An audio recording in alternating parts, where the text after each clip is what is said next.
Good morning, তোমরা সবাই কেমন আছো? আশা করি সবাই ভালো আছো, সুস্থ আছো, আর আমরাও খুব ভালো আছি। আজ দিনটা হলো বুধবার, সাথে আবার বিশ্বকর্মা পুজো। যখনই আমি এরকম ভিডিওতে ভয়েস দিই তখনই আমাদের পাশে একটা কুকুর আছে ঘরের। তা কুকুরটা যে আমার সাথে কী শত্রুতা আমি জানি না, ও চিৎকার করতে থাকে। তা দেখো, যখন থেকে আমি বসেছি তখন থেকেও চিৎকার করে চলেছে। তো পাপাকে দেখা যাচ্ছে না, দেখ তো ফুচকায় তো পাপা একটুখানি হয়ে গেছে।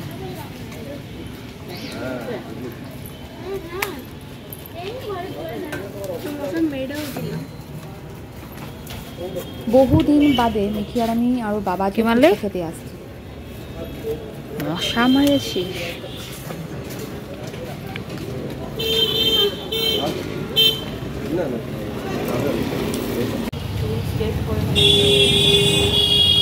সাজুগুজু সবাই করে বেরিয়ে পড়েছে। তা তোমাদেরকে মিঠি কি বলতে চাইছিল হয়তো তোমরা বুঝতে পেরেছো। হ্যাঁ, আজকে আমার জন্মদিন, 17ই সেপ্টেম্বর আজকে আমার জন্মদিন। তা যাই হোক, তা সেই আনন্দেই একটু ঘর থেকে বেরিয়েছি, কিন্তু শুভ্রজিৎ বেরিয়ে যাবে একটু পরে কাজে। তা বেশ অনেক দিন পর ফুচকা খেলাম। মিঠি পা নিয়ে তো অনেক দিন ভুগলো, তোমরা জানো। তারপরে আমাদের দুজনের হয়েছিল জ্বর, এই করে করে বেরানো আর হচ্ছিল না। বেশ অনেক দিন পর একটু বেরিয়ে ফুচকা খেলাম, আর শুভ্রজিৎ বললো তোমার যখন জন্মদিন আজকে আর তোমার রান্নাবান্না করতে হয় না। দিনের বেলা কোনো রকমের একটা মাছের ঝোল করেছিলাম, সেটাই খাওয়া দাওয়া করেছি। তা আমার জন্মদিন বলে আমার অত না আনন্দ, তার থেকে বেশি আনন্দ মিঠির। মিঠি সেই মায়ের বার্থডে করে পাগল করে দিচ্ছে। ওর আনন্দের জন্যই বেরানো, তার মধ্যে আজকে আবার বিশ্বকর্মা পুজো, সেজন্য একটুখানি বেরিয়ে পড়েছি। একটু ঘোরাও হবে, আর একটুখানি ঠাকুর দেখাও হবে, একটু খাওয়া দাওয়াও হবে। তা শুভ্রজিৎ ওর জন্য খাওয়ার নেবে না। তা ও তো অনেক রাতে আসে, তোমরা জানো, ততক্ষণে ঠান্ডা হয়ে যাবে। তখন সেজন্য বললো তোমরা আমার জন্য চিন্তা করো না, আমি ঠিক রাত্রেবেলা কিছু না কিছু নিয়ে চলে আসবো। তোমরা বরঞ্চ কী খাবে বলো, তোমাদেরকে কিনে দিচ্ছি। এখন আমরা ভাবছি দাঁড়িয়ে দাঁড়িয়ে কী খাবার দাবার কেনা যেতে পারে। আজ কিন্তু মিঠির জন্যই বেরানো। তা তোমাদের সাথে একটা জিনিস শেয়ার করি। এই যে দেখতে পাচ্ছ গোলাপটা, কি সুন্দর দেখতে না? এই গোলাপটা কিন্তু শুভ্রজিৎ আমাকে গিফট করেছে।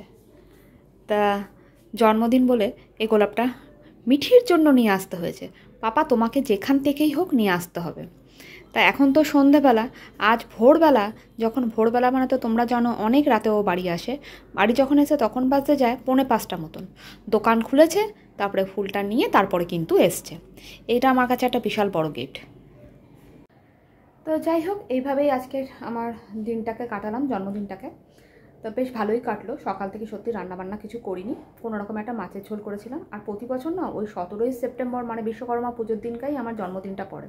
মানে আজ পর্যন্ত আমি যা দেখে এসেছি, কখনো 18 তারিখটা পড়ে। তা যাই হোক, ওটা হলো একটা কথা। আর মিঠি পাগল, এখন বড় হয়েছে, এখন পাগল করে দিচ্ছে। কেক আনো, হ্যান ত্যান হ্যাবিজিবি।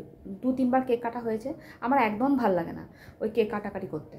তাই আমি বললাম তো তোমরা আমাকে রেস্ট দাও, আমাকে সারাদিন শুয়ে থাকতে দাও, সারাদিন আমাকে আরাম করতে দাও। আজকে আমি শুধু ল্যাক খাবো, এই কারণে আমি কিছু রান্না করিনি আজকে। তাই শুভ্রজিৎ বলেছিল চলো, দুপুরবেলাই বলেছিল চলো একটুখানি খাওয়া দাওয়া করে আসি, কিন্তু আমি গেলাম না একটাই কারণ, সামনে পুজো আসছে। মিঠিকে বোঝালাম, দেখ পুজো আসছে, পুজোর সময় তো মানে প্রায় দিনই বাইরে খাওয়া হয়। তা সেটা ওকে খুব বুঝিয়ে মানে কষ্ট করে তারপরে বিকেলবেলা বললাম চ একটু ঠাকুরও দেখে আসবে আর কিছু খাওয়া দাওয়াও করবো।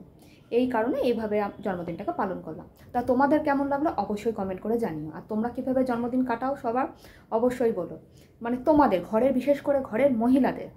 আমরা তো ছেলে মেয়েদের তো জন্মদিন তো ভালো করে করি, তা মহিলাদের জন্মদিন তোমরা, আমি সত্যি পছন্দ করি না ওই কেক কাটবো বা মানে নিজের জন্য প্রচুর রান্না করব। মা বাবারা করে সেটা আলাদা ব্যাপার, কিন্তু আমি নিজের জন্য নিজে রান্না করব, আমি একদমই পছন্দ করি না ওরকম রান্না বান্না করে নিজে খাবো। তা যাই হোক, এইভাবে কাটালাম। তা তোমাদের কেমন লাগলো অবশ্যই কমেন্ট করে জানিও। আর তোমরা সবাই ভালো থেকো, সুস্থ থেকো, সাবধানে থেকো, আর সকলকে ভালো রেখো। এখনকার জন্য টাটা, গুড নাইট।